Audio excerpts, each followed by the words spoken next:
Beautiful day for some ball. Madden lying to us. Slideshow from beginning. And post. Is that channel? Did you get that channel? Okay, did. Okay, cool. Oh, BL is live. Oh, I'm sure. Oh, I love the emojis. Let's go. Oh, yeah. I'm sure Alex has some stuff to say in the chat today. Oh, my goodness. We'll give people a minute to get in here. I don't want to do this. Let's...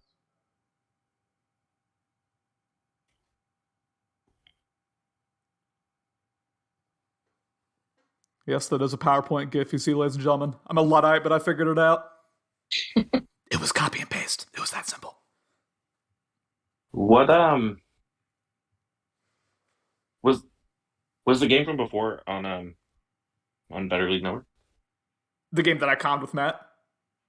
Was that the one like a half hour ago?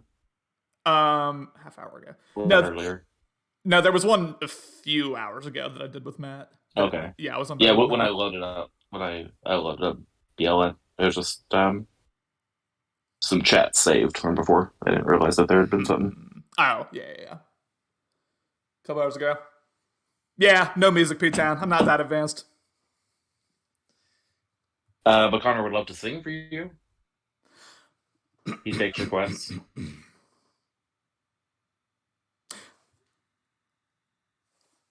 I'll do a truette duet with my guys. Nico Dad sucks and the Cowboys will be a 5-win team. All right, we're getting the takes off early. You know what? On that note, ladies and gentlemen, welcome to episode 36 of the BetterCast here. I'm your host, Connor Rice. We got a good one here, as always. It's the entire Seattle crew. Am I a little low energy right now? Yes, but we'll get into it as we go. Did I just get blown out by Kumar? Maybe. You all saw it in the multi-twitch, but we get going here. First, I will introduce the goat of my heart, 4-time Super Bowl champion. Morty, how's it going? It's going really well. It's nice to be back on these. It's always fun to get back to it. And definitely, it was a great first season and looking to break in some future seasons down as well.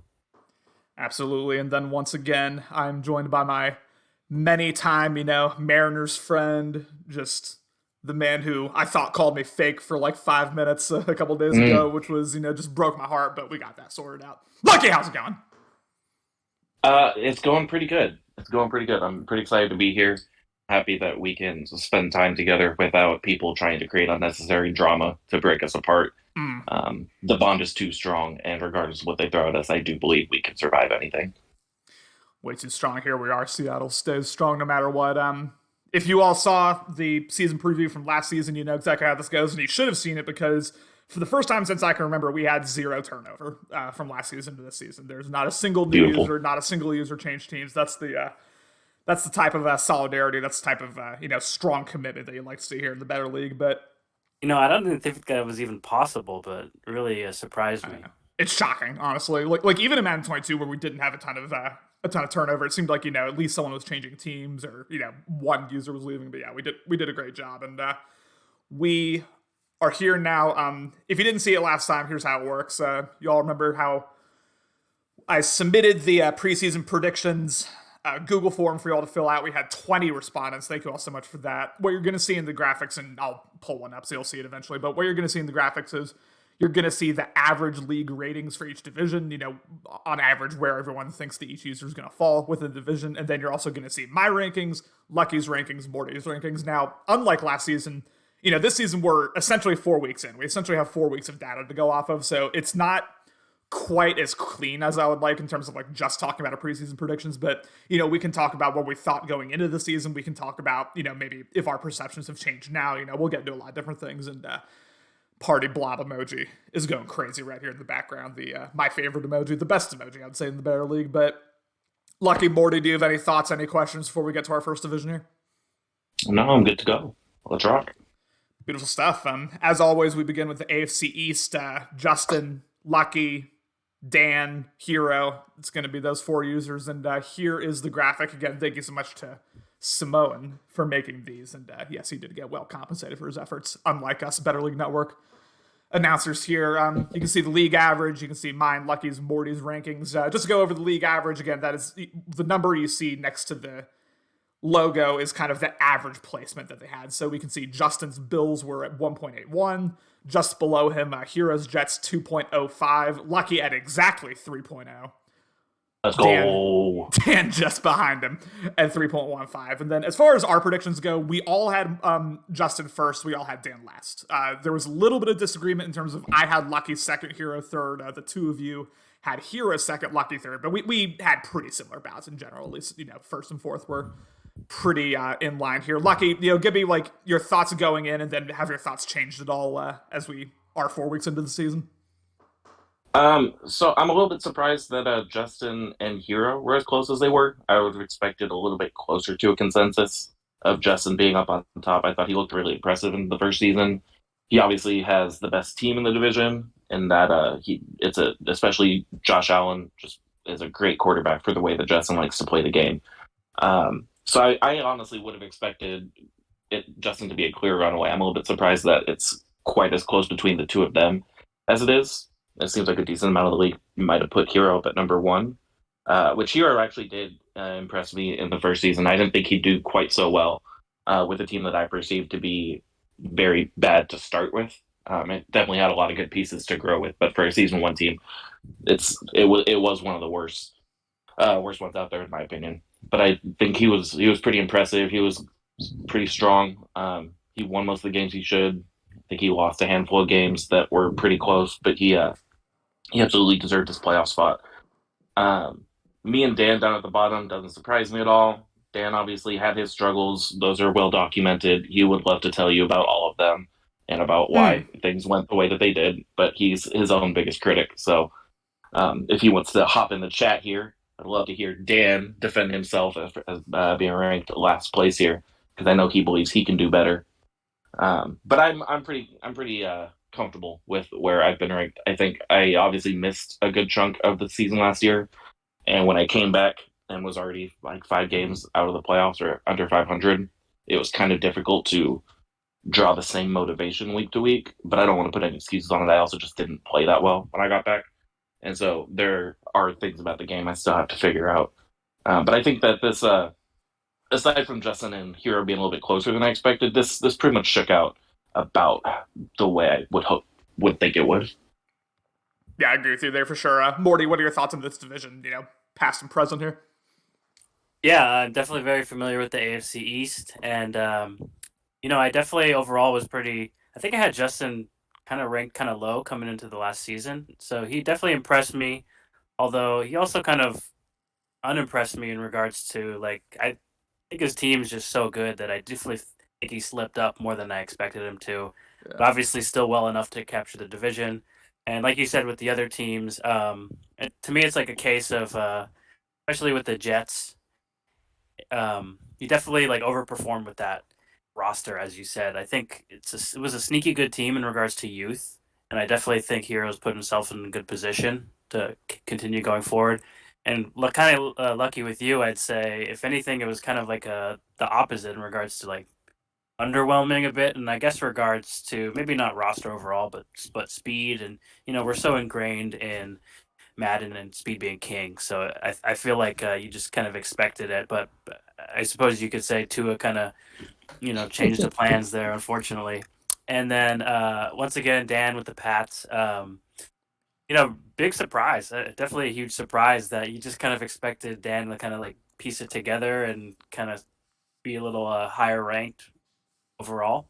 But I'm familiar with that roster. That is, to me, that was a pretty terrible roster, and definitely love the Pats, but they're just so old. They're so old. A few great pieces, but even the draft classes were like a lot of 24-year-old, a lot of normals, like just like nothing you can work with. So I definitely think Dan kind of squeezed as much as he could out of that roster there. But kind of going into this year, I definitely kind of see this about what I would expect. Yeah, I mean, as far as the draft classes that you mentioned for the Patriots, didn't they in the first round last season draft like offensive guard that ended up being like 70 overall in game. Like, am I making that up? I feel like they Yeah. like took some and crazy he was reach. They did. normal and 24 years old. Christ. Yeah, so pretty much blew a first round pick there for already, Yeah. like you said, Right, not the youngest but roster in the world. right, yeah, it definitely. I think at one point Dan mentioned, maybe even recently after the team selection, but that speedy rookie receiver Tyquan Thornton was like a big reason he was Mm-hmm. interested in selecting them. And normal. I think he's got some youth, but normal dev. And I know he didn't get any development this past season or off season. So, but I mean, he's still a great piece. I think he made the Pro Bowl, I believe. So. Um, we're pretty confident Dan will, be able to make something out of it. It'll just take some time. Yeah, Sneaky has a decent amount of speed on the outside with Tyquan Thornton, like you Mhm. mentioned, and then also Robbie Anderson. He's got good speed that can kind of like impact you in multiple ways. Just for me, yeah, I mean, I had a pretty standard, pretty status quo, I would say, prediction going into this. I think Justin has been one of the more disappointing, one of the more shocking users. Maybe him along with Austin, but I'd say Justin even more so, given how good that roster is and how just incredible Josh Allen is specifically. He's had a really tough go of it. Did just lose to Dan, I think 28-24. Has had a couple other ugly losses too. I was thoroughly unimpressed in our playoff game, honestly. And I say that like I also didn't play well, right? So like I'm my own biggest critic in some ways. Like it was a bad game all around. But like Justin, had every advantage as far as like the roster goes, had Josh Allen, et cetera. And he just like really kind of blew that game in my opinion because I gave him every opportunity to give him all sorts of short fields and he just kept kind of giving it right back to me. And I really wasn't expecting that. I was expecting, like, given the way I played, I was kind of expecting Justin to run away with it. But, not just talk about our playoff game. Like, it's kind of been the same for him going into this season, right? He's had a couple like really, really ugly performances with Josh Allen. I think against, who did he just play? Against... Who did he play? It was Kumar, where he threw like 6 or 7 interceptions. I may have had my own struggles against Kumar, but we'll get to that when we get to that. As far as, Lucky and Hero, to me, like, you could put him like either 1, 2, 3. Like, I really wouldn't argue with it, just like I wouldn't argue with you two putting Hero and myself putting Lucky at number 2. I really thought like they were pretty similar. I was actually surprised at Lucky, like you mentioned, how small of a gap there was between Justin and Hero, and then B, how big of a gap there was between Hero and Lucky. Like, I really see them as like very similar in terms of like how I tier the users right now. So that kind of surprised me. And then you have Lucky with, obviously got Tyreek Hill out of here, but still with Jalen Waddle, still with, I guess, now Malik Willis, but at the time too, a better quarterback, I would say, than Zach Wilson. And it's been really interesting. And then as far as Dan goes, obviously only won 5 games. He seems to have already taken a step forward, but he's still too volatile. Like he's too volatile game to game where like he'll have those games, still looks like this season where he just kind of throws it away. Right. I think Dan was a little bit. I think last season was the worst possible outcome for Dan. Mm-hmm. Like I think most people would agree that it was shocking to see him have the season that he had. But I still think not every Madden is good for every player who is a good Madden player, if you know what I mean. Yeah. Like, just because you're historically good at Madden doesn't mean that'll translate to specific Maddens in the way that they play. But I do think that the truth for Dan is probably somewhere in the middle there. He's not as bad as what we saw last year, but it is fair to ask, is he close even to what he used to be a couple years ago when he went on his great Madden run? I think you could ask the same question about Austin, but again, we'll get to that when we get to that. That's not for a few divisions, but yeah, that's not the only user right now that you're kind of like, well, it just isn't quite, it hasn't quite been put together yet. But also, like Madden 21, based on how that season went, or based on how that first season went, you would have thought, oh, this is Cody's cycle, right? Because, Cody won the Super Bowl with what at the time was a really bad Bengals roster. So it's like, oh, Cody's just going to get this team better and own it. But, sometimes the first season can be a little bit of an outlier in terms of like how the rest of the cycle goes. Obviously, not so much in Madden 22 as Hero won that season, but still, still a lot of things are yet to develop. But I think Dan has some stuff to work on in terms of his roster, and frankly, defensively, I think he puts himself in a lot of bad positions, just like with his user decisions, etc. But yeah, Justin, Hero, Lucky, Dan seems about right to me, even though I kind of have issues with like how big of a spread or small of a spread there were in certain situations. And any final thoughts on this division, or should I move on? Beautiful stuff. Look out for Malik Willis against Justin this week. We're Mhm. shaking things up in Miami, and we decided after trading away Tyreek Hill that we do in fact want to get faster. So you just look out for some excitement, for some fireworks. Bring some of that speed in the quarterback position. You'd love to see it. Moving on now to the AFC North. This one shook out, like in terms of the distribution, I guess, in the league average. This one shook out a lot more like I thought it should have. Yep, that's it. Dahootie, the clear favorite Hmm. at 1.35, then Chase 2.2, Morty 2.7, Chapter Roll 3.95. He got 1/3 place vote. All the rest were 4th place votes. Morty, I'll start with you this time since this is your division. How do you see this one shaking out? Yeah, I'm actually pretty happy with the 2.7. Like, I'll definitely take that because I feel like Jason Duty definitely had the clear cut advantage over me last season. But yeah, this is kind of actually just looking at this. I mean, I get why people put Tahuti first, but Chase was nipping at his heels pretty good. The way Yeah. the standings ended up, I for some reason I thought Chase had won the division because I think he got that last game on him, but tiebreakers or whatever. I think that's what it came down to. But I will say, I will say what makes the average what it is because Chase had one fatal mistake this offseason, and that was letting Hootie sign Deshaun Watson because I think he's potentially doomed us.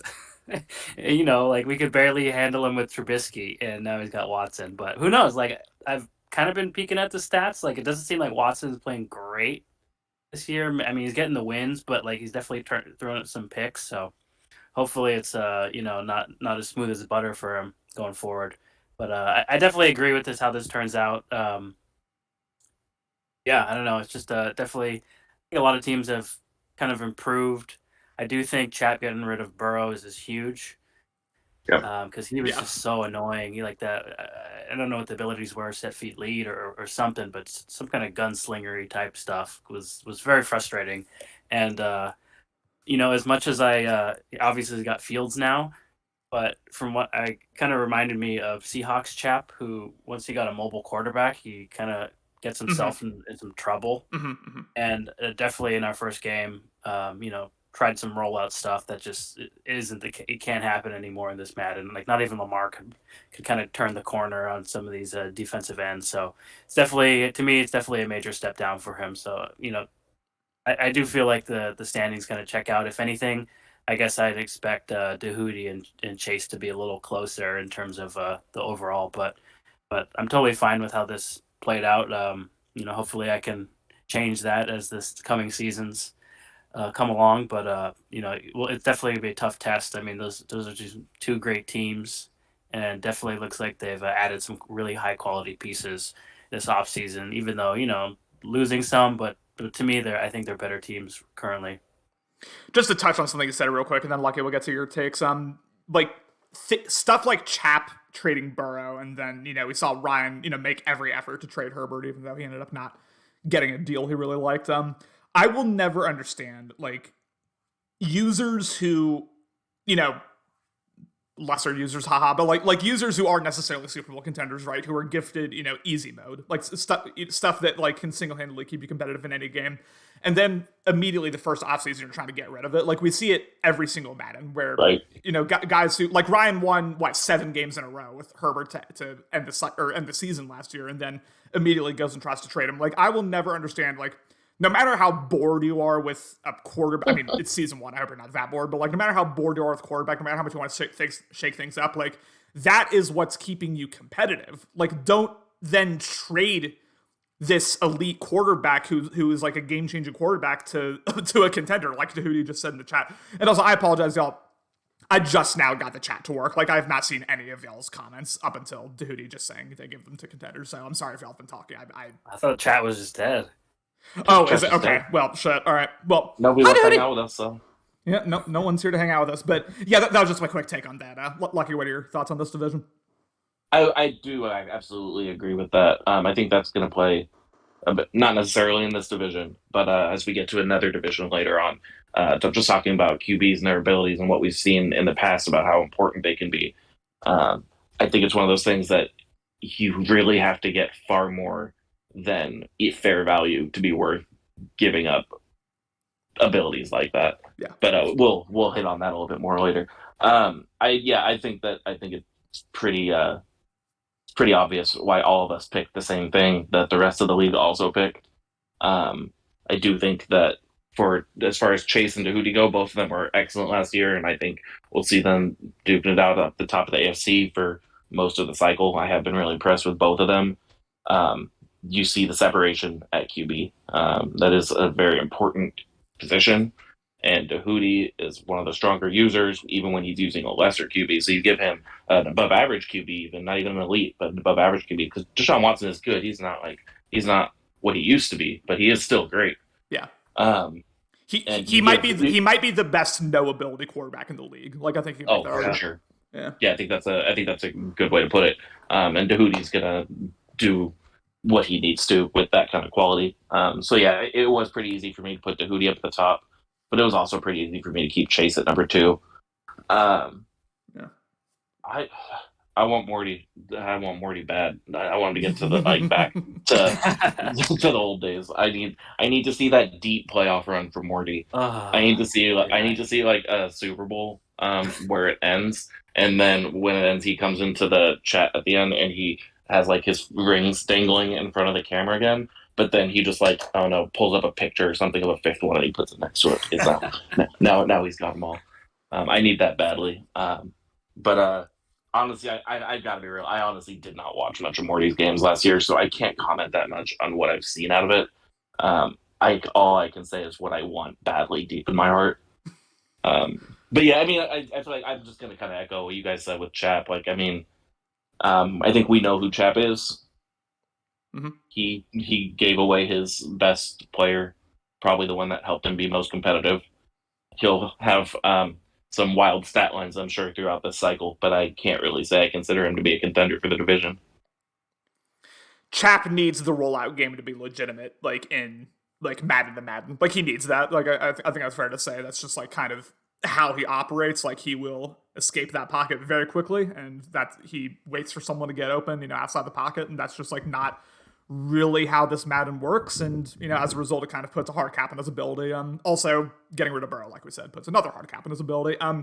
Jehudi, real quick. I played Tahuti twice last season. Very, very impressed coming away from both games. Like, our first game, I won, but I felt like I had to play my absolute best Madden in order to do that. And then the second game, which was the playoff game of the divisional round, he blew me out. And, like, the first drive he had, RPO heavy, option heavy, like, a lot of plays that you will not see any other user run. And it took away almost the entire first quarter, right? Like, I think there were like 20 seconds left in the first quarter when I got the ball. He was just dinking and dunking and had my user, like, not knowing where to go. And, like, that, like, to me, like, after that drive, I was like, yeah, that's quintessential Tahuti. Like, I just, it's a unique form of offense that I find, like, really fun to watch and also really fun to go against, kind of that, like, chess match component.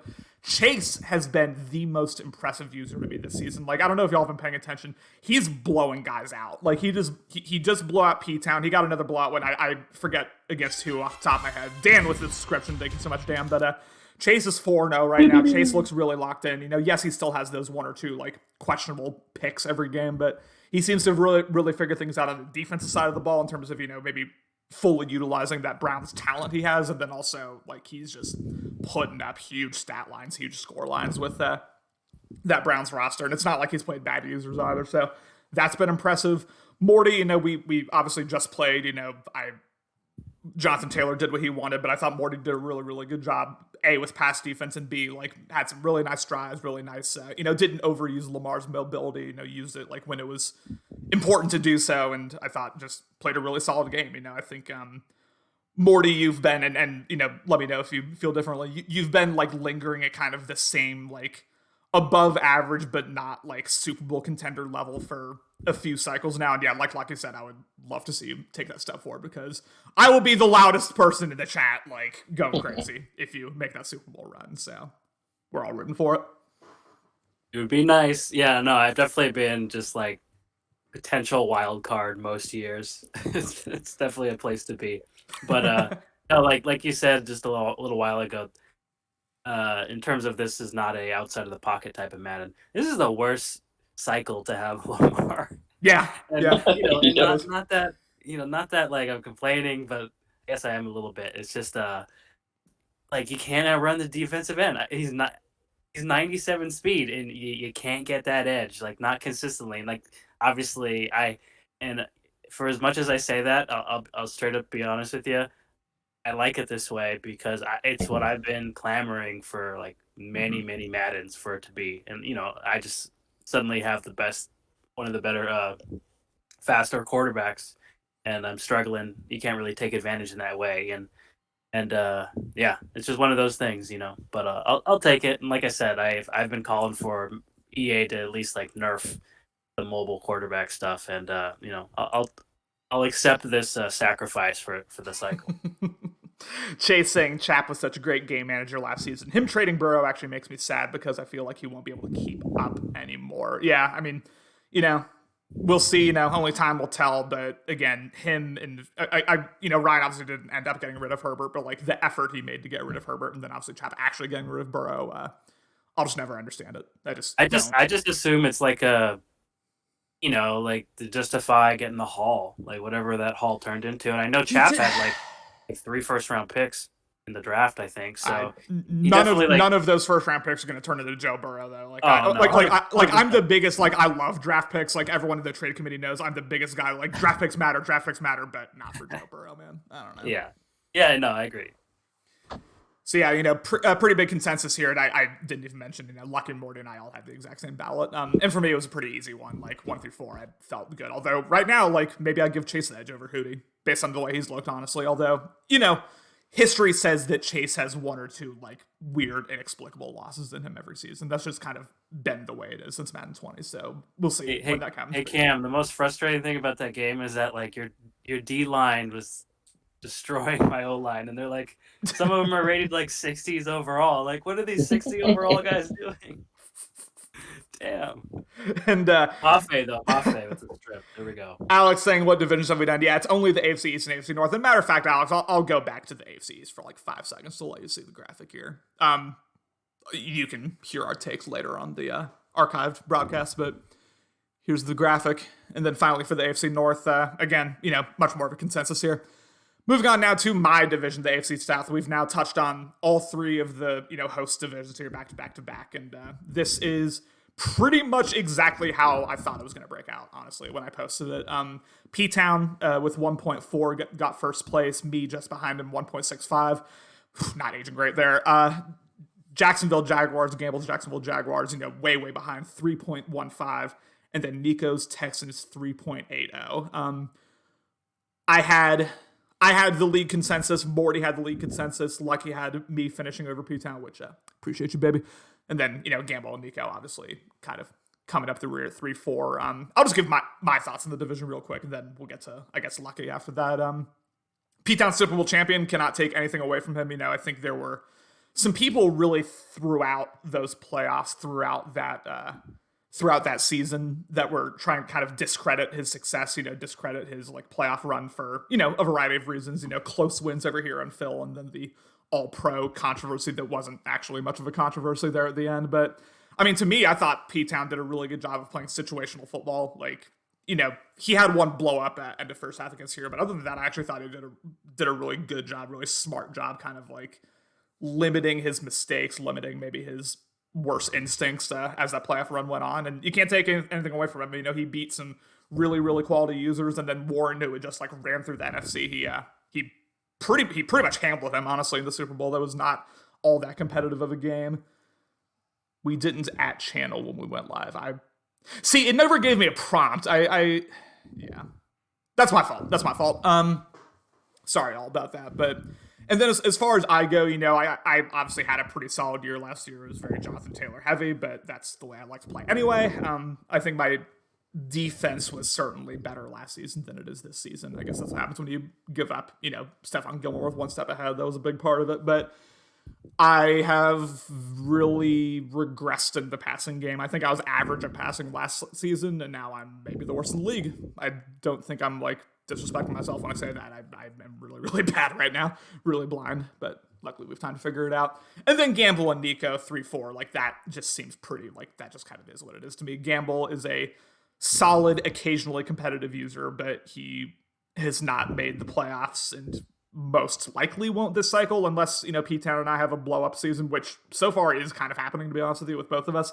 And then Nico, Nico just kind of is what it is. But, maybe trading for Tua, maybe that elevates him a little bit because it's always great to use your favorite player. Lucky, I'll start with you. What were your thoughts on this division, and then how do you see it shaking out now? Yeah, so as you can see there, I put Connor up at the top. P-Town absolutely deserved his Super Bowl. Mm-hmm. It was a great run from a great user, but he also struggled a little bit in the regular season. He just, I honestly, I love that he won because it proves, much like with Connor's Super Bowl win last year, last cycle, it just proves. I'm sorry, was that 2 cycles ago at this point, or was that Yeah, last cycle? 2 cycles, 2 cycles. 2 cycles ago, but it was that kind of thing that just kind of proves that really anybody can, like anybody can get hot and play really good football for a sustained 3 to 4 weeks and make the run that needs to be made. And I think those kinds of runs are what kind of makes Better League great, in my opinion. Like the dynasties are awesome, but also watching somebody just kind of come out of nowhere and surprise everybody to take a Super Bowl is also really awesome.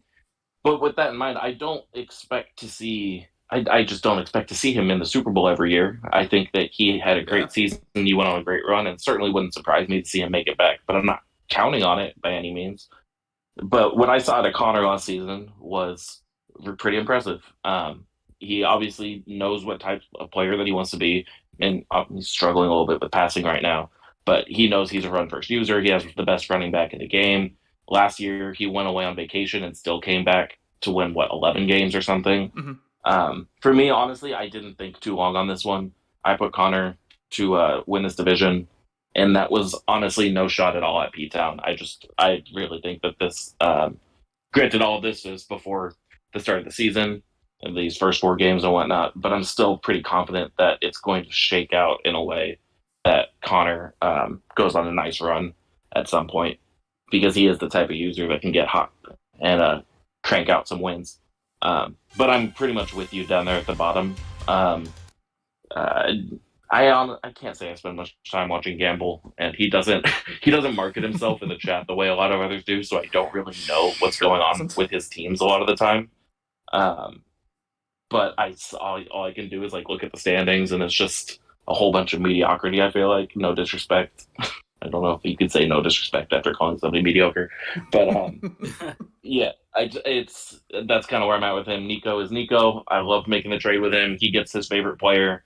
I move on from a guy who I wasn't gonna sign at the end of the season, and I get maybe somebody that I can use in the time being. I think it worked for both teams. Hopefully, Nico can find a way to use all these players that he loves so much and squeak out a few wins. I just want to before we get to Morty again, like talking about the point you made about P Town Super Bowl and kind of like what it represents for the league. Like I do agree with you, and I won't talk about my own Super Bowl because that's weird. But like users who make like unexpected runs, that to me is so much more exciting to watch than a guy winning like 3 or 4. And that's no disrespect. Like if you are dominant, like if you are like a Madden 20 Dan or Madden 21 Austin, Madden 22 Hero, like you assemble a crazy team, just like figure out Madden in a way that no one else does, and you go on that run, you win, multiple Super Bowls, and you're dominant all throughout. Like that is no discredit to you whatsoever. Like I'm not saying Yeah. that should be discredited or disparaged in any way because that's like awesome. Like I would love to have a cycle like that. It won't happen. I would love to have a cycle like that, but like just from an outsider's perspective, P-Town's Super Bowl, like that was the most invested I've been in a playoff run, in a Super Bowl run in a long, long time. Like I was, rooting for him all the way throughout. He did a really, really solid job to win those games. But that's all I'd say about that. Morty, what are your takes on this division? Yeah, definitely not super surprised in regards to how the league average turned out. Syncs up with me. But yeah, in regards to like the gap between you, Connor, and P Town, I definitely am just kind of impressed with that Super Bowl run because definitely in regards to, I feel like his user kind of carried that roster. Like he had Davis Mills, right? So, definitely no, it definitely wasn't carried by a roster situation. So to me, that's pretty impressive. And if anything, it was just enough to kind of create that gap there for me, anyways. And in regards to P Town, I always think back, and to me, ultimately, him winning the bowl year one wasn't the most surprising thing in a weird way because I remember, I think it was the first week Madden came out. I think I had played maybe three or four other people in BL first, and then I played P Town at some point in those pre league games we were doing, and I'm pretty sure he dominated me pretty good. And I told him in the DMs after the game, I'm like, I think you're the first person I played who legitimately actually knew what they were doing. And in with some of that stuff, I feel like he had a bit of a head start there, and I think he's kind of kept pace at least towards the beginning, the head of the pack in regards to kind of being a bit more aware of some of the mechanics work. He did his homework to dive in on that stuff, and I definitely think kind of worked out for him in terms of the success. So that's the kind of where I got him. Um, just skipping over to the Jags and the Titans, I'll kind of group them together. Definitely, essentially as I echo what Lucky was saying in regards to they're kind of on the periphery. Like you don't hear about them too often. Pop in chat every once in a while, but they're in a lot of ways they're kind of just there. And I definitely think you guys have proven that you kind of handle them. It's like to some degree who gets the most like forced losses or whatever. Like you never know. Yeah. And I was I'm definitely pretty familiar with Gamble, and in regards to being in the same division as last season or last cycle. So I think for me, being really familiar with Gamble compared to Nico as of late, I definitely believe, my familiarity with Gamble, I kind of put him up at third. I'd agree with that. Connor, I need to ask you a question. Mhm. What what do you have against quarterbacks? Do you hate quarterbacks? Like look at the quarterbacks on your roster, man. I mean, you've seen the way I play. I don't know. I was really hoping, to get a rookie quarterback that didn't have paranoid sense pressure. That was a real kick to the Mm. gut when I saw But that. there are better quarterbacks in free agency than what you have. Yeah, Felipe did kind of piss Like me off much today. better, significantly better. Like maybe enough to win you some of the games where hey, you do you be your own coach. But I just had to ask. Changes incoming. Maybe we'll see. Check out the Better League Insider Twitter account All maybe right, after all this right. after this stream. But Yeah, yeah, but 2 words, Jonathan Taylor. that's Jonathan what Taylor. that's what it's all about, Jonathan baby. Taylor. Um, Yep. yeah, I mean it's gonna I think be Tyreek a Hill. Tyreek Hill. There you Jonathan go. Taylor. It's gonna be 4 words. I think it's gonna be a battle between me and P Town throughout this cycle. I hope it's gonna be a battle between me and P Town throughout the cycle in terms of who wins the division. Gamble, I could see sneaking up. Every so often he's definitely got that capability, got that any given Sunday capability. Nico, I think he's fulfilling the three H's, and that's all it's about here in Tennessee. And he got his favorite player, so good for him. Moving on now to the final division. I feel like we're taking our sweet time with his divisions, and I like this.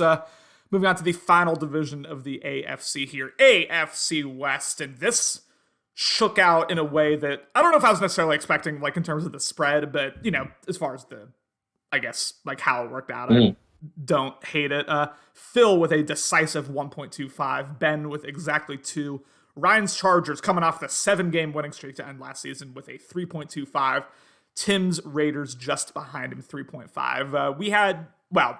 We didn't have a ton of variety. Lucky and Morty had the exact same balance. My only difference was maybe I was a little too high on Ryan's supply, if you will. I had him at, number 2 ahead of Kansas City. I would take that back all day if I could, watching the first 4 weeks of the season. But we all had Phil 1. We all had Tim 4. It's kind of similar to how the AFC East played out, I guess. Morty, you can start with this one. How do you feel about this division?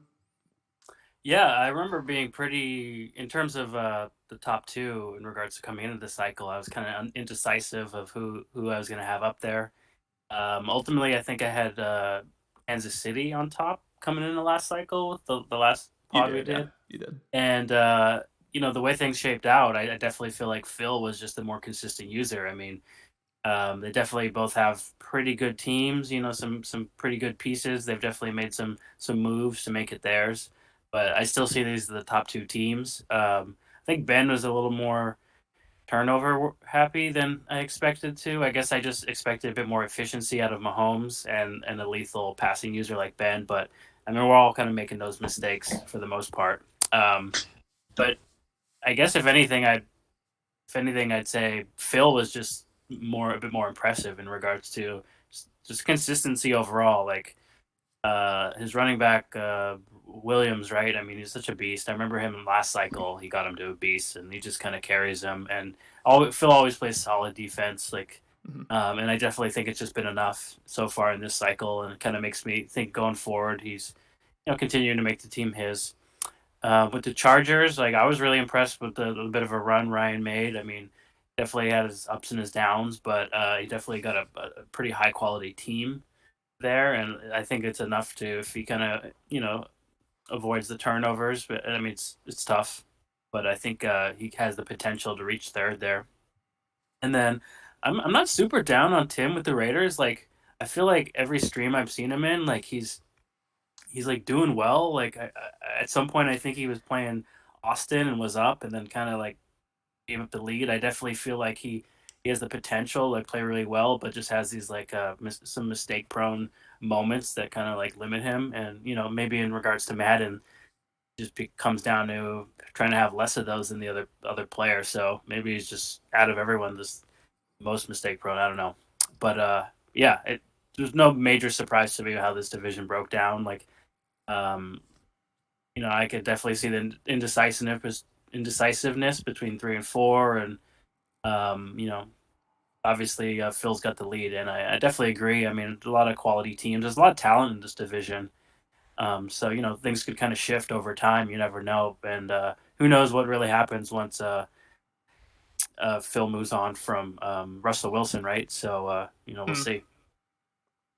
Yeah, I think. Well, Lucky, give me your takes, and then I'll go. This is a really interesting division to me.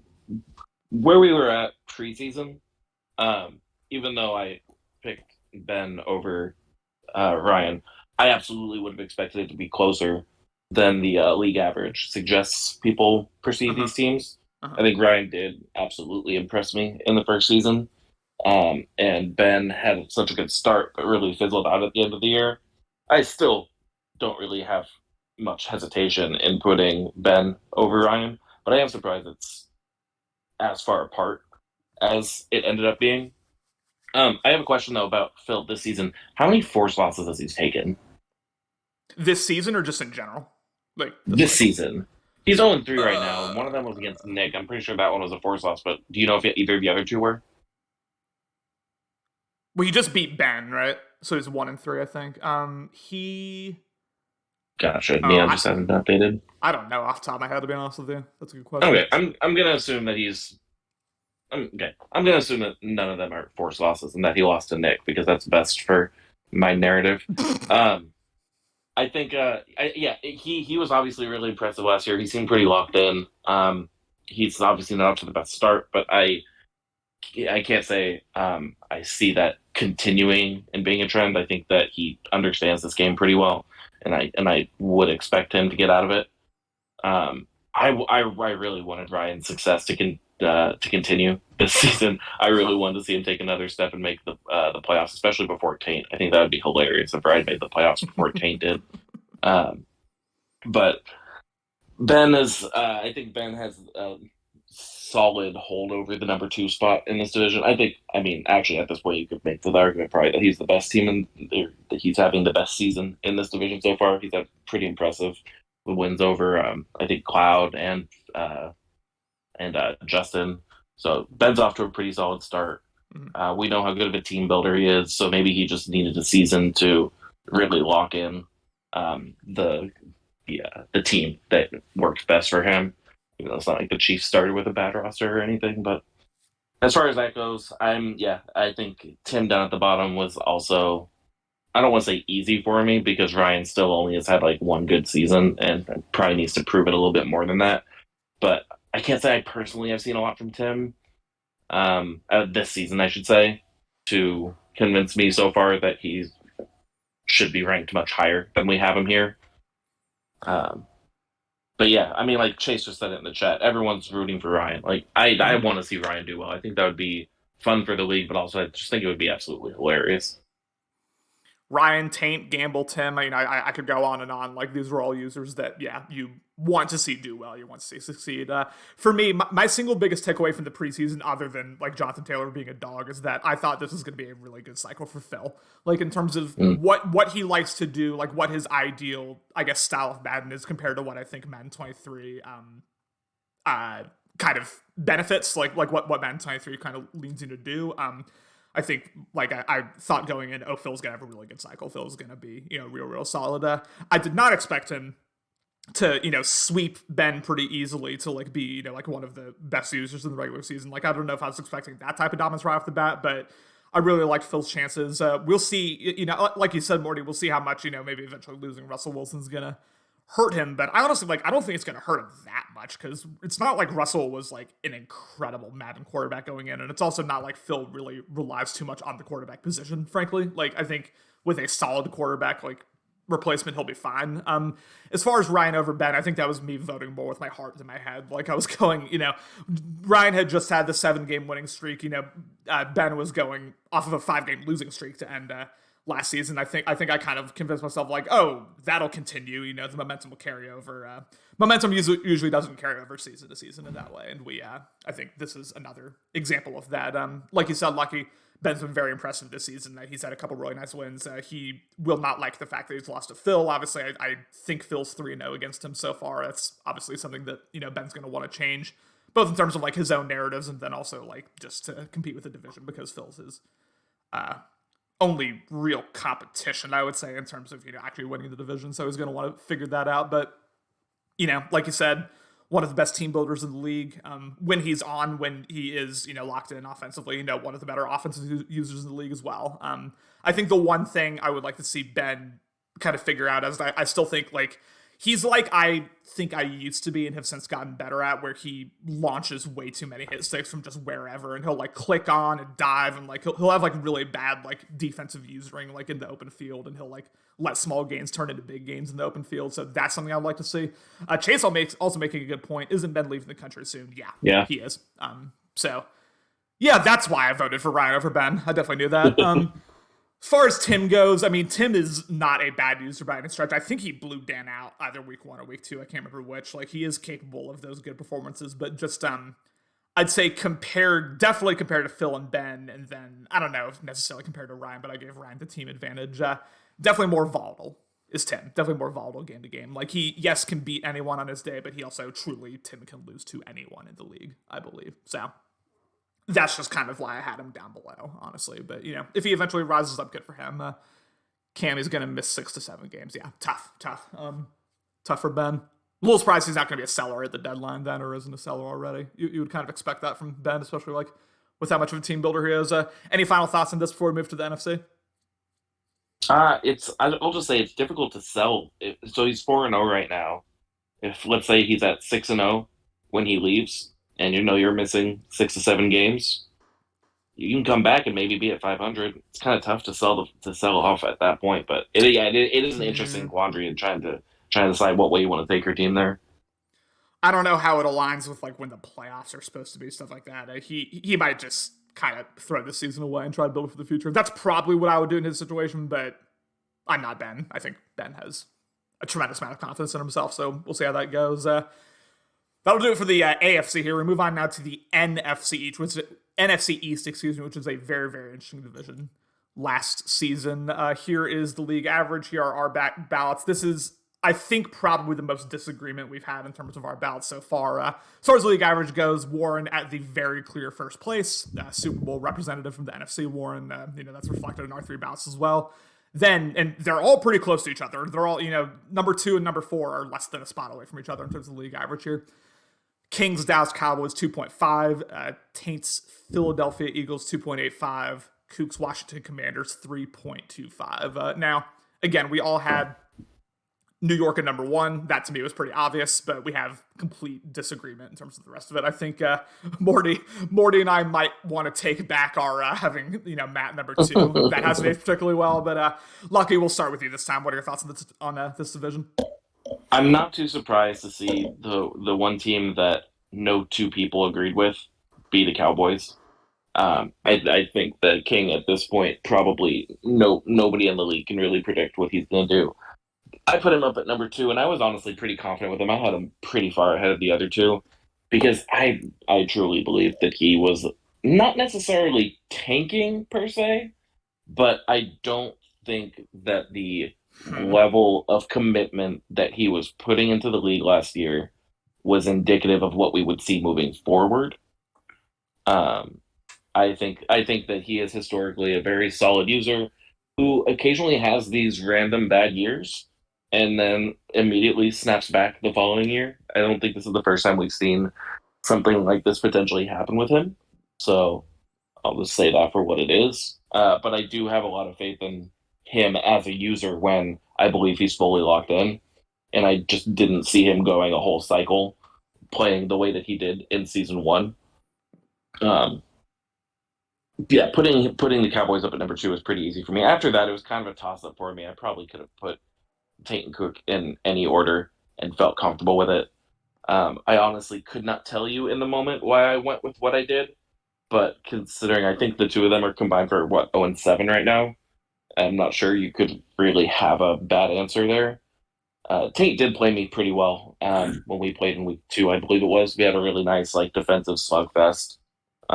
Somebody had to lose. There was no offense, but somebody had to lose the game, and I thought both defenses battled really well. 13 to His 10, right? Final Yeah, score. it was something like that. Yeah.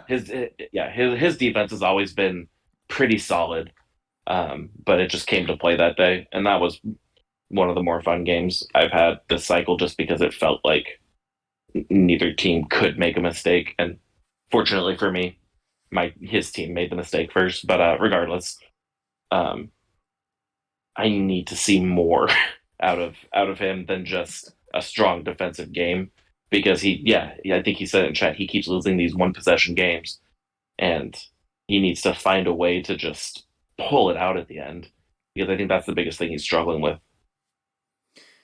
Morty, what are your takes?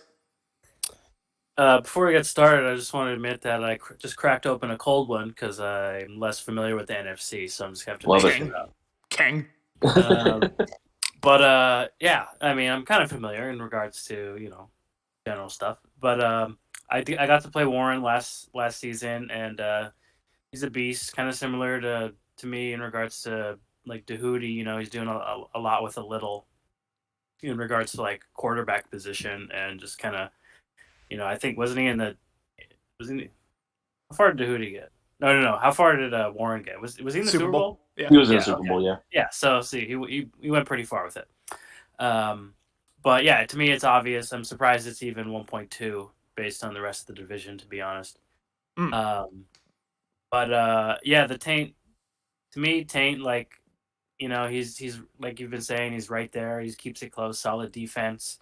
I guess part of why I had him too is just because I'm kind of just generally unfamiliar with what Kook's got going on in Washington right now. Like he's getting his games in, he's playing, but definitely pretty middling it seems. So yeah, it's just kind of hard to get a full grasp. And I definitely agree with you, Lucky. I totally could understand putting King too. Like we all know he has the potential to be there, but personally, I'm just in like prove it to me mode. Like prove it to me that Mm-hmm. like you still got it, and it wasn't just like not being able to make that transition from cycle to cycle. Because I think that's a real thing. Sometimes for whatever reason, certain users they just struggle with the transition from cycle to cycle, and who knows, maybe they struggle with one, and the cycle after that they come back around on it. But like I've definitely seen a lot of users go up and down just based on a new cycle. And, I've probably been one of them. So yeah, prove it to me, King. But otherwise, I'm pretty all set with the how I put things. Like I want King to prove to me. Yeah, I mean, the fact is, like, between, like, going cycle to cycle, you see some guys who, like, are in might as soon as, the game comes out. They pre-order, they play a whole bunch of games against other league guys, they do this, they do that. And then you see guys, and I think King might have been one of those guys, like, you see guys who are like, just wake me up when the league starts, they're like, I'm not touching Madden. until the first Better League game, and those are typically the guys who struggle. The guys who maybe have less of an idea of what works, what doesn't, and are maybe like taking the first half of the season, maybe the entire first season, to just kind of figure things out. For me, like Warren, obviously first place, and then you could have put those other three guys in any order. Like I really I went Matt number 2 just because I thought of the three, of the three other users, I thought I was the most consistently impressed by him in terms of his ability to kind of rise up to elite competition. Yes, he did end up missing the playoffs. Yes, he did get swept by Warren, but like both of his games against Warren were close. He had a couple other upset wins and then, near losses against like pretty solid, pretty elite users, in my opinion. So like I had to, I think, give him his respect based on that. Although anyone who has been in the league with Matt for multiple cycles, like we could have seen this start coming, right? Like this was something that is not particularly shocking, the fact that he's 0-4 right now. King, like, yes, I don't know if tanking is the word I would use, but he was not his full competitive self in the first season. I am a little surprised at how well he's started out, like right off the bat, although I know he just got blown out by someone. I don't know who. He just got killed by... It was during my game, so I don't know. But like he's still 3-1 though, despite that loss. So that's impressive. Maybe he's the Jets hero. Thank you. Yeah. Okay. Hero being 34-3. King saying I didn't buy the game until about 2 weeks after release. Yeah, I figured as much. And then Kook, yeah, I mean, it's one of those situations, we saw this in Madden 21, Madden 22, and we're seeing it now where it's like he might be the most volatile user in the league in terms of season to season. Like sometimes he's a playoff contender, sometimes he's a first overall draft pick contender. And I don't know what causes that, because I don't think he tanks. I don't think he does stuff like that, but shit, I mean, I don't know what's going on with him. He's just very volatile game to game, season to season. So I just don't think I trusted him quite as much as I trusted Matt at the time, and then quite as much as I trusted King to make that bounce back season. So put him at number 4. But as far as like the league average goes, it's about in alignment with what I saw, which was a very clear first place and then 2 through 4. Any type of order, I think, makes sense. So you can really justify anything. Moving on now to the NFC North here. This was interesting. I feel a little disrespected maybe from Cody in terms of how the league average shook out. We have the Bears, little Alex's Chicago Bears, with a 1.25. Cody's Packers 2.1. Cloud's Vikings 2.7. Nick with a 3.95. Again, much like Chap, he got 1 third place vote, and then all the rest were fourth place votes. We all had the same ballot. We all had little Alex 1, Cody 2, Cloud 3, Nick 4. I'll give my takes first, because I guess we're kind of like changing it up here. I have, like, not to spoil it too much, I had little Alex as my Super Bowl champion heading into the season. I think that the acquiring Burrow, and then also I think the improvements we saw from the beginning of the cycle to the end of, I guess, the end of last season, I was really impressed by. And he's always been kind of on the peripheral of winning a Super Bowl. He's made it 3 times. He's always been even in Madden 21 where he didn't actually make a Super Bowl. He's always been like in that mix, and that AFC Championship hunt, like more often than not. So I kind of just figured, I don't like the whole being due thing. I don't really agree with that, because I think every season's kind of its own thing. But if anyone's due, it's him, right? If anyone's due to win a Super Bowl, it's probably little Alex at this point. So I had him as my Super Bowl favorite, especially with the improvements he made at the quarterback position. Cody, I never really bought the whole, like, oh, I lost Rodgers, I'm going to be a trash can now, I'm going to be a dumpster fire. Cody's too good of a user for that. I think, you could give Cody, let's just say, Felipe Franks, and I think he could still be competitive. Like, he's, that elite, he's that good of a user. And I think we're seeing that so far. He's had maybe not quite as bad of a start to the season as he was saying he would. But still, had low locks above him. Cloud, I didn't watch a single second of Cloud last season. I don't know what to make of Cloud. Like, I almost am probably just going to pass on him in terms of my analysis, because I don't really know how well he did. I don't know what type of style of offense he plays, defense. I just don't know. And then Nick, praying for you. Morty, what do you think about this one? Yeah. I'm also praying for Nick. It's about as best as I can do in regards to the Lions. Yeah.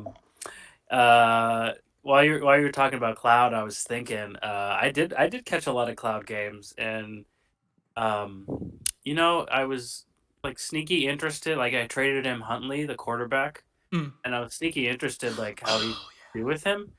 And dude, it's frustrating watching him play because he does things with Huntley that I wish I could do with Lamar, just in terms of like that pocket presence, like truly being able to take advantage of the mobility, like even within the limitations of this year's Madden. Um, yeah, I don't know, like he just like definitely performs pretty well. Like obviously, it's not winning all the games or anything, but just the calmness in the pocket with a mobile quarterback. That's something like I would love to become better at because I definitely have like a lot of panic moments and you know to where you think you might be able to escape and it just doesn't happen this cycle. But he seems to be pulling them off. And then I think he missed a good chunk of time, but he's just in a tough division because obviously you got Cody and little Alex up at the top there. You know, to me, kind of little Alex proved it in regards to last cycle. Like he definitely had Mm-hmm. a great season, or sorry, in regards to last cycle too, but it's just the last season. Definitely proved that he can, overcome a lot of what the roster limitations were. Even and then on top of that, he added Burrow while Cody got rid of Rodgers to me. So that was the pretty obvious gap there. And I feel Yeah. like if anything, I feel like that attributes to the league average. Like kind of makes sense to me also because I, at least as of now, I'm not familiar, but I don't believe Cody got a.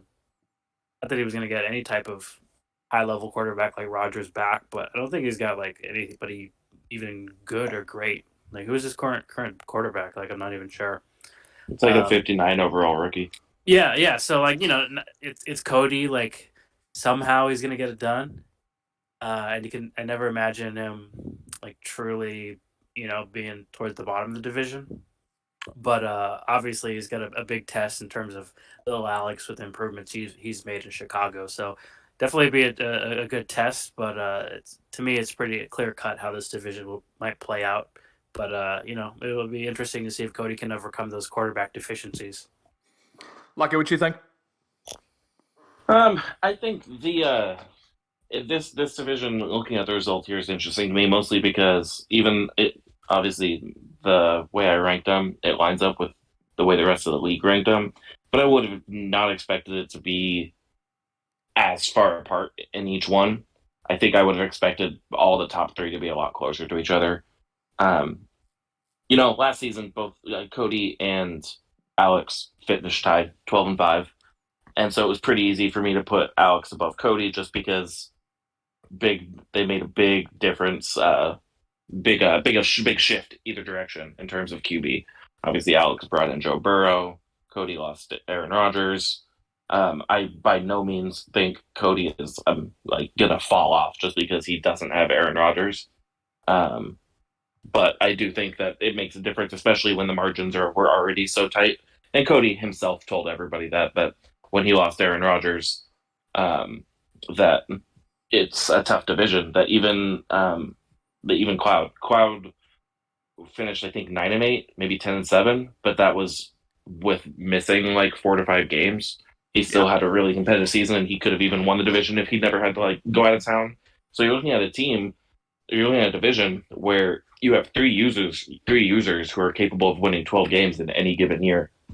And so when you lose a quarterback like Aaron Rodgers, that absolutely does hurt your ability to um, contend up at the top level. And Cody's obviously a good enough user that he can overcome that. But it did feel, for me personally, like pretty easy given what we saw out of season one, to put Alex above him. But like I said, I am still surprised that like it was that that the league average is looking this far apart. Um, I would have thought that it was going to be a little bit closer. Nick is Nick's a dog. He's gonna That's load fair. up. He's gonna communicate well. He's gonna this cycle. He's putting more joy emojis on people's comments.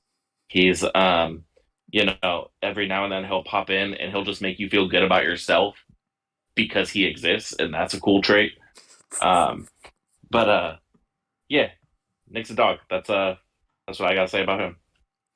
I mean, I'll say this about Nick. The fact that he has the seasons he does repeatedly over and over, and still has the heart to be here, has the heart to be a part of Better League. I mean, who among us, ladies and gentlemen, like who among us could have those man results, cycle to cycle, season to season, and still stick around? Not me. That's having heart. That's being a dog right there, in my opinion, and I really respect that, and I love Nick.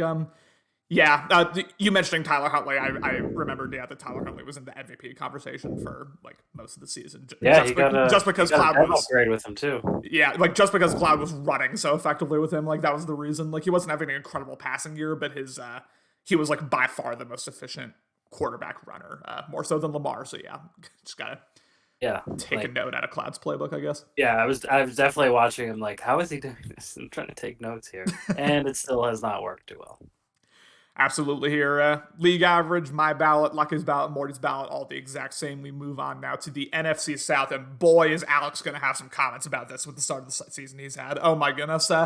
We have, again, we had a decent amount of disagreement here in our own ballots. The league average, Austin, 9-time Super Bowl champion Austin with a 1.6, CMAS 2.25, Kumar 2.45, Alex way down below at a 3.70 as far as way down below in all three of our individual ballots. I had what the league average had. I had Saints, Falcons, Bucks, Panthers. Lucky had Saints. The flip he made was he flipped Kumar and CMAS. Morty actually had Kumar number one, and then Austin, CMAS, and Alex last. Excuse me.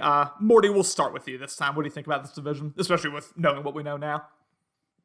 Yeah, starting with Alex, I've never actually used this term before, but if I'm using it right, I believe I describe Alex's last season as quote down bad, because it just seemed like I think he kind of realized he didn't have it at quarterback, and McCaffrey got hurt, and I think it was just kind of like you know. Um, sailboat without a sails after that. He was kind of just doing like get through the season.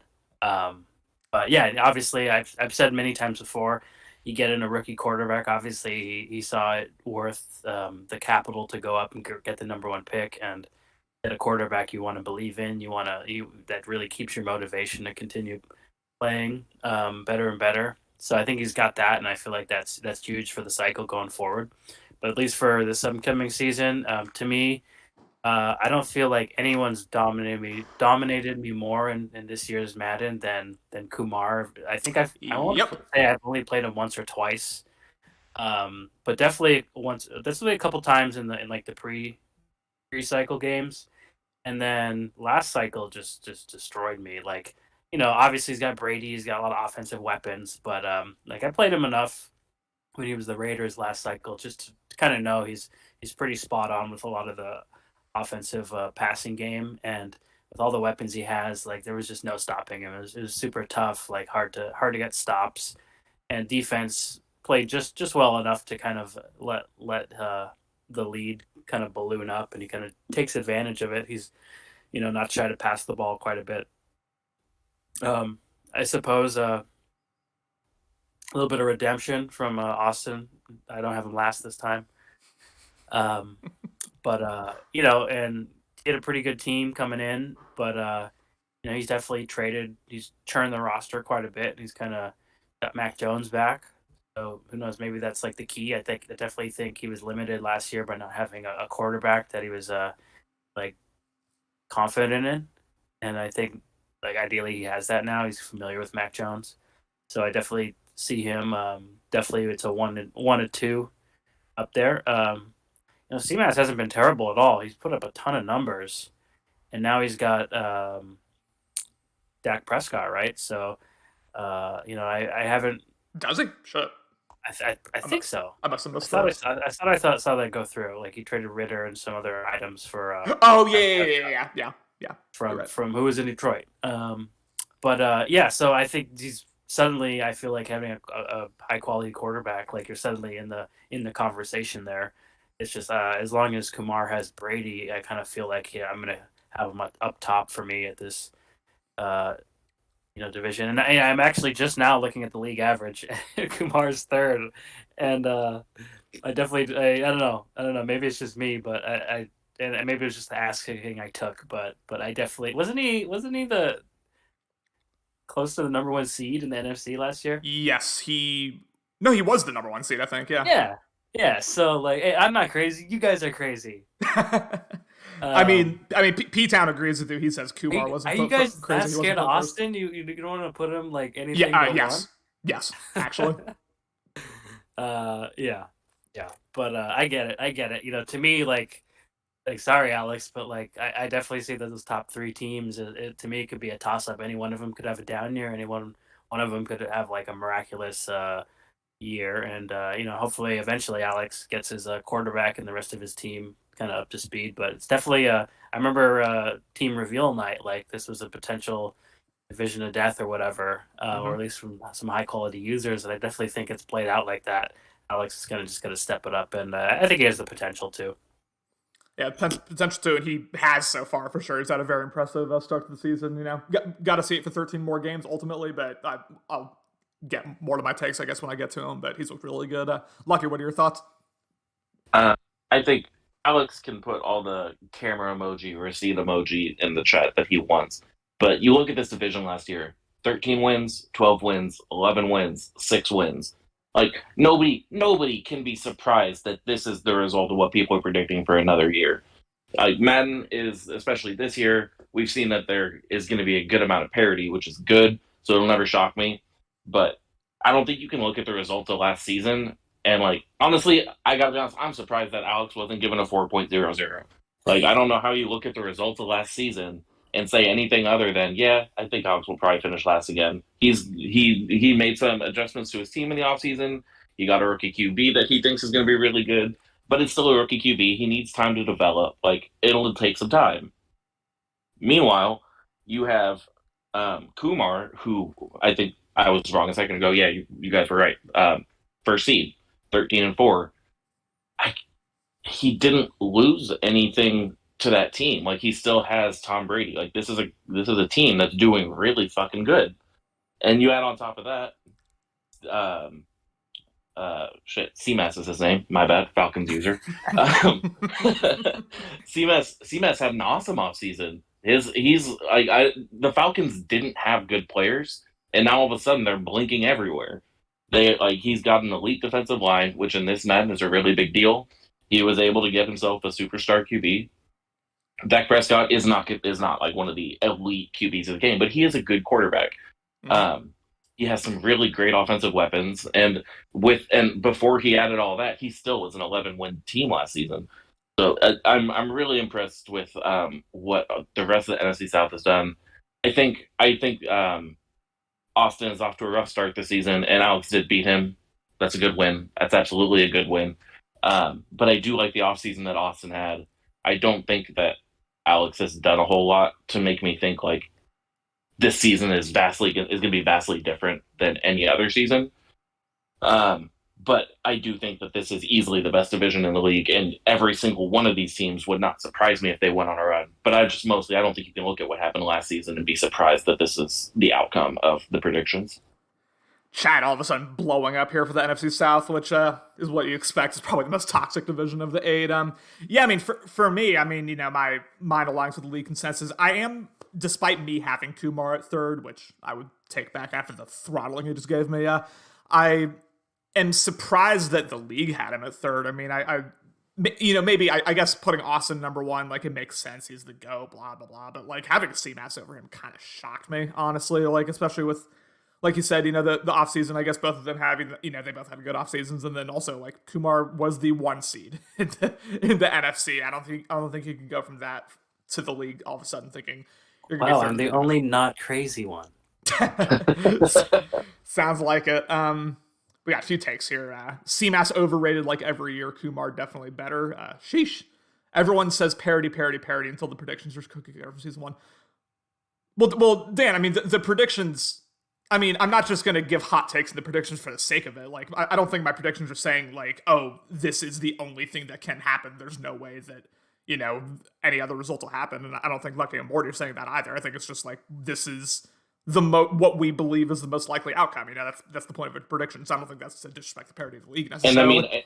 mean, we have what, we had 20 submitted ballots, something like that. Anytime Uh-huh. you get sample size that big, of course, the league average is going to bear out to what is the most quote unquote cookie cutter like possibility of outcomes. Yeah. And these predictions aren't cookie cutter. We just saw the NFC one seed come in third. That's not cookie cutter. Right.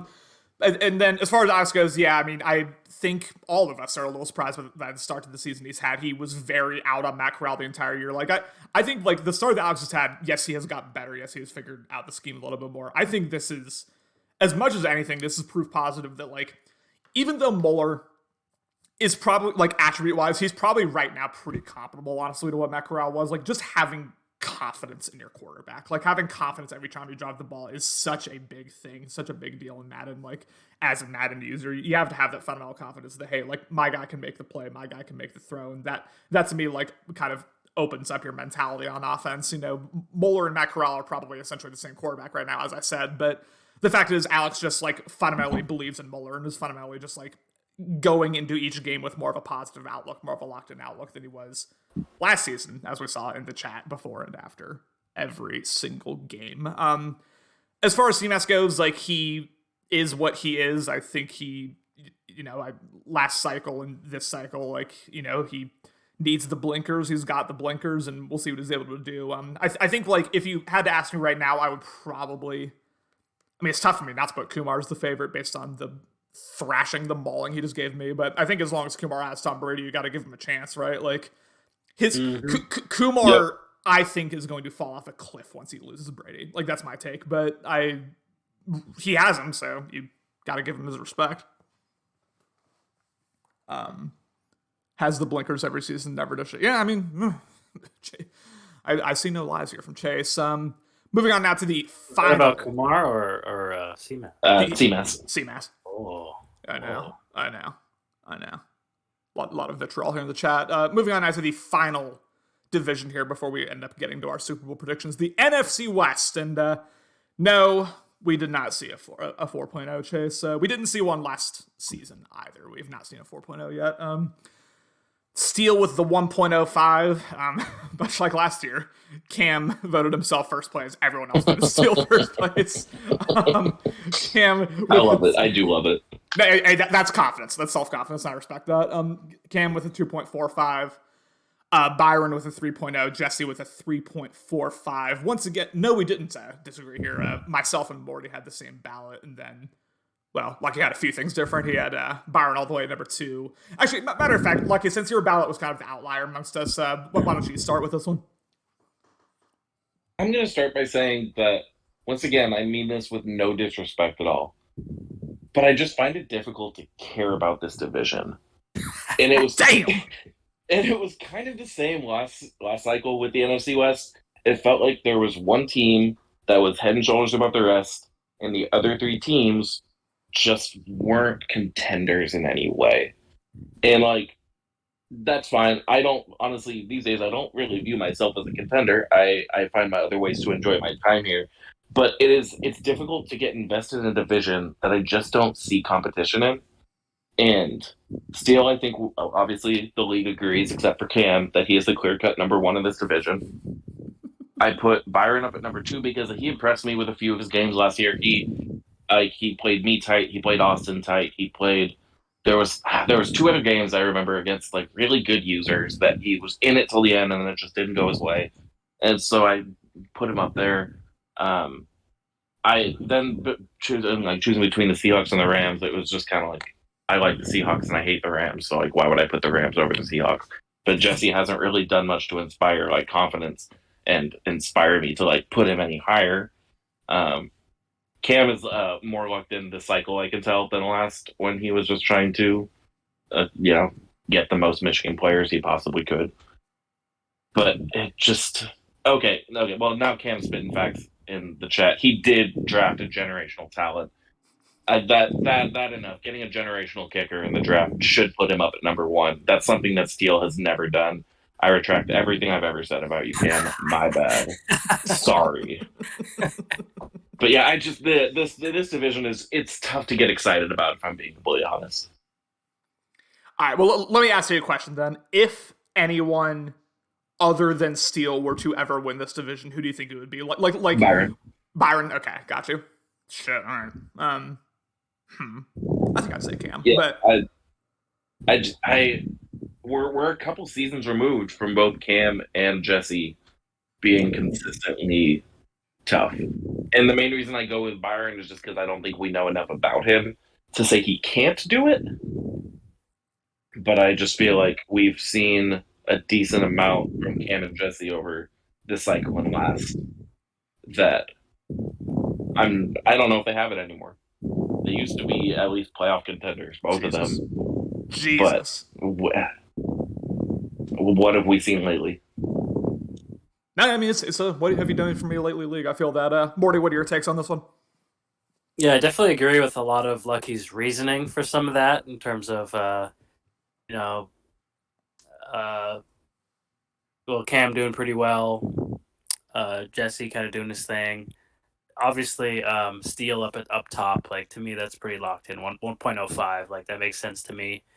Um, I was kind of fuzzy on how I graded the 2 through 4 of these teams, but after Cam absolutely dominated me a couple hours ago, I'm glad I have him too because it would have been so much worse if I had him ranked way lower.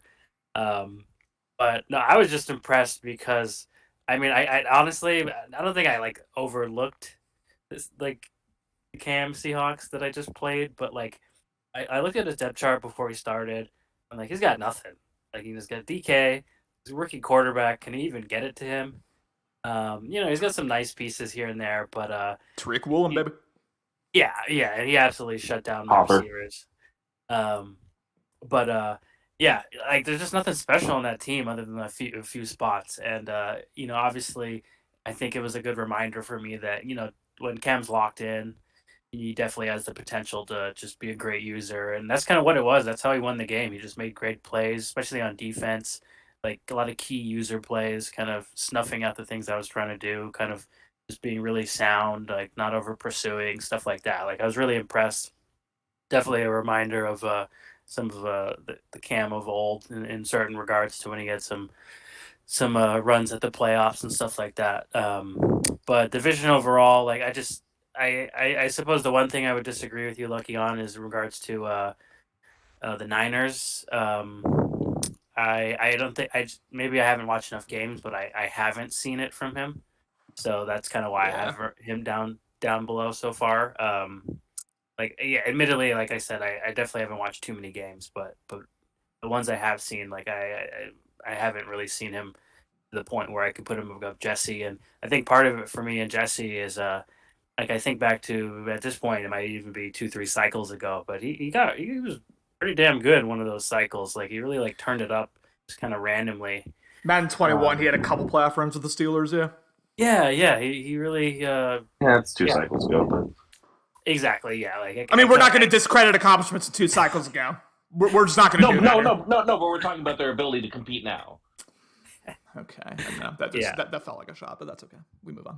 Yeah, well, yeah, I have no proof that a lot of these users can, at least the bottom two. I haven't seen any proof. I just got some rock hard proof from Cam earlier today, and then obviously I'm Rock familiar with hard. Steel. Yeah, oh, it was solid. It was solid. Tariq Woolen, it was solid. I love that. Yeah, So I was getting a little loose in the end of this podcast, ladies and gentlemen. Apologies. Yeah, no, yeah. I'm I'm almost with done with my beer. I'm with Morty in terms of like our evaluations of Byron. I thought he was pretty clear number 4 for me personally. Like I every time I've watched Byron, I just have come away like not all that impressed. To be honest with you, apparently the league disagrees. You know, the league had Jesse number 4, so I guess I'll kind of wear that. But I just like haven't really seen the juice from Byron in the way that you do, like decently consistently with Cam, and then occasionally from Jesse as well. I haven't seen like I guess that level of greatness from him. Everything you all said about Steele, I will reiterate. He will most likely win this division every cycle, or every cycle. I pray to God that's not true. He will win this division every season. I think if anyone is to take that step up, I do think it'll be Cam based on some pieces he has on both sides of the ball, and then also based on I think he is a slightly better user than Jesse, and then quite a bit better in my opinion than Byron. But just talking about like Jesse real quick, like I think his biggest issue has always been GMing. We just saw him, again, he's back on his bullshit for another cycle. He teared apart that Rams team, got rid of Donald, got rid of Ramsey, like all the reasons he would take the Rams in a team draft, he just got rid of them. He said no more. He cast him aside.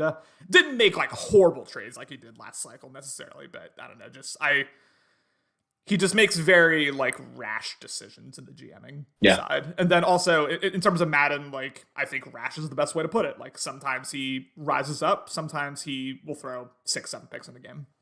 He has that inconsistency that maybe the other two users do. Good night, Chase. Super Bowl before Madden 22 don't count except Morty's. I can get behind that, P10. I 100% can get behind that, even if that disrespects me. But Connor, you can at least have your one. I appreciate that. Yeah, Super Bowl before Madden 22, except for one in the state of Washington. Yeah. Ben's not going to like that. Any final thoughts on this division before we move on to the Super Bowl champs here? Nope. Say less. All right, we move on now to the Super Bowl predictions. And much like with last season, I am very surprised by the amount of consensus there was. Here we are. 8 go to Alex's Chicago Bears. 2 to Austin Saints, Kumar's Bucks, Dahoody's Pittsburgh Steelers. 1 go to CMAS, to Chase, to me, thank you, Lucky, to Dan, to Matt, and to Phil. You will notice 0 Super Bowl votes for the NFC Super Bowl representative, Warren.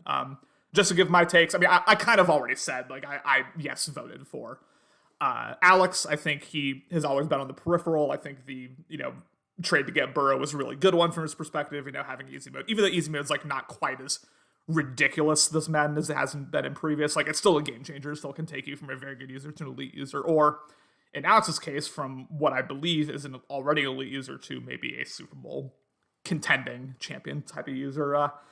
Lucky, you can give your takes on why you voted for me, which I appreciate. I think I already kind of touched on it, like when I discussed the AFC South, but I genuinely saw what happened last season, and I think that Connor does not get enough respect as one of the consistently good users in this league. I think that there are users that people talk about as just not even talk about. There are users that people in the league that people don't really ever feel the need to defend because it's just like, oh yeah, that's a good user, and I don't think Connor gets that respect. I think that he was consistently one of the top 5 to 7 users in Madden 22. I think that last season he won 11 games despite leaving the country. I honestly, I obviously there have been the struggles this year with the passing game, but I do see Connor as one of the better users in the league. And honestly, it shocks me to see any one user get 8 votes after the season that we just saw. Yeah. Because I just can't see that level of confidence in any one person, which I think is great for the league. This is all coming back to the parity conversation. So this isn't saying that I believe that Connor is going to win, but if I have to pick anybody, I'm picking my guy. Like, he's a champ, and if he wins this year, it will not be shocking to me in any sense of the word. Love you, baby. Morty, for the second straight year, you've picked Dahoody's Pittsburgh Steelers. Why'd you pick him? So I think two things for me. Divisional brother bias, definitely included. If he wins the Super Bowl, like me getting my ass kicked by him consistently looks a lot less bad. So definitely some selfishness involved in my pick. But additionally, to me, it's just purely the acquisition of Deshaun Watson. Like, I feel like quarterback was a major limiting factor. And in regards to Dahoody not making it as far as he probably wanted to last season. And I do think eventually he'll kind of tighten things up with Deshaun Watson, and it'll be enough to kind of put him over the top. And once again, it makes me look less bad. So, yeah. Absolutely, yeah. I mean, I'll just kind of go over everyone real quick. Again, Little Alex was my Super Bowl favorite. I don't have anything else to say. Austin, I didn't necessarily see it last season, but again, if you think that the 9-time champ is going to make the turnaround, I don't disagree with you. Kumar maybe has one of the most unstoppable offenses in the league when he's rolling, still has Brady. I see that 100%. Dahoody blew my ass out, made the AFC Championship game, I believe, so very, very solid year by him. CMAS, I mean, I could see it just based off the team more than anything else. and that's gonna sound so disrespectful. And maybe it is disrespectful, but like, he's got a really good team, and he, has shown the ability. Like, he made multiple Super Bowls in Madden 21. He's shown that ability for sure. Chase, I would have said you're crazy going into the season, but I mean, he's 4-0. He's blowing people out. Why not? For me, love you, Lucky. Dan, absolutely the fuck not, based on what we saw. But also, maybe you just believe in Dan. I think that may have been a bit of a biased vote for Dan, if you get where I'm coming from there. Matt, okay. Phil, yeah, sure, maybe. I mean, again, like we saw last season, we saw more parity than we've seen in almost any season ever. So like all of these guys except for 2, I would say, like, why not? Why can't they win a ring? Based on what we saw last season, it's very possible. Based on, I'll ask you real quick before we sign off here. Based on what you've seen so far, do you have any revisions? Do you have any changes to your Super Bowl prediction? Like, would you maybe like change it if you could, based on what you've seen? Nope. Yeah, I still feel pretty confident. Although, like, I think one thing that did kind of start to hit home with me more as we discussed it as we discussed it was how dominant Kumar has been, even though he didn't kind of make a deep playoff run. But I just think the potential's there, and once again, that just comes to kind of Brady returning, because I haven't really done too many other CFMs, but I'm not sure when Brady generally retires. I know it's kind of like there are a variety of factors. Obviously, I'm sure in other CFMs, Rodgers didn't retire after year 1, so who knows? Maybe Brady will stick around. I don't know, but yeah, I'm still pretty confident keeping Doherty up there. I think he's got all the potential and the team for it for sure. As far I as really just, go ahead, I'm sorry. Go ahead. I really just I find it difficult to change any opinion 4 games into the season. Yeah. Obviously, we have some new information to inform our decisions, but for the most part, I find it very difficult to take 4 games with a lot of varying factors, especially in a Madden where I feel like there's so much give and take week to week, to feel like I can confidently change any opinion that I may have had 2 weeks ago or 1 week ago, whenever it was. I feel pretty comfortable saying that like the rankings I made here pretty much still stand. As far as the guys who got disrespected, in my opinion, obviously both of the Super Bowl representatives not getting a single vote. I mean, P-Town and Warren like getting 0 votes is pretty wild here.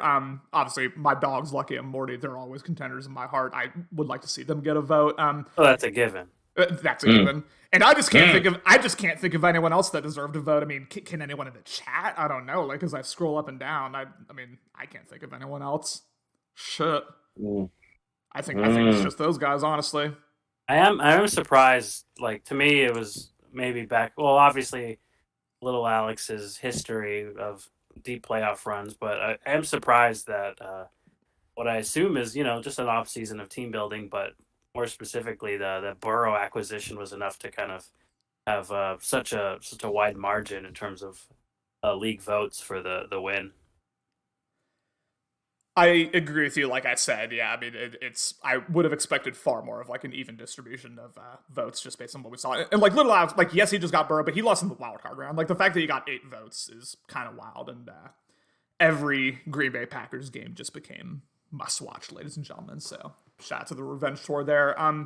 Thank you to you can see the names of all the voters here: myself, Ben, Matt, Dan, P-Town, Chase, Kumar, CMAS, Morty, Little Alex, Steele, Cody, Phil, Justin, King, Cam, Lucky, Byron, Nick, and the commish for submitting your ballots. I appreciate it, and I love to see the amount of participation. The amount of heart that we have in this league for just the content that we make. It's a big reason of why I stay in this league, and along with the brotherhood.